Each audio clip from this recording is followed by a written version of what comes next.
এটা আমার রেসিপি হলো সর্ষে ইলিশ। দেখেছো তো, মাছ তো রয়েছে, কাঁচা মাছ। এতে আমি হচ্ছে নুন নুন দিলাম, হলুদ দিলাম, আর এটা ভালো করে মাখিয়ে তারপরে হালকা করে কড়াতে ভেজে নেবো। আর এদিকে দেখো তোমরা, আমি সর্ষে, পোস্ত, কাঁচা লঙ্কা একদম রেডি করে রেখে দিয়েছি। হয়ে গেছে, আমি তেল দিয়ে দিলাম, অল্প করে তেল দিলাম। তাতে এই যে আমার নুন হলুদ মাখানো মাছটা আমি তুলে দিলাম।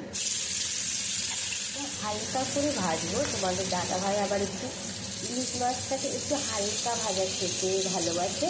তো আমি এতে যে আগে যে মশলাটা করা ছিল, সেই মশলাটা এবারে আমি তুলে দিচ্ছি।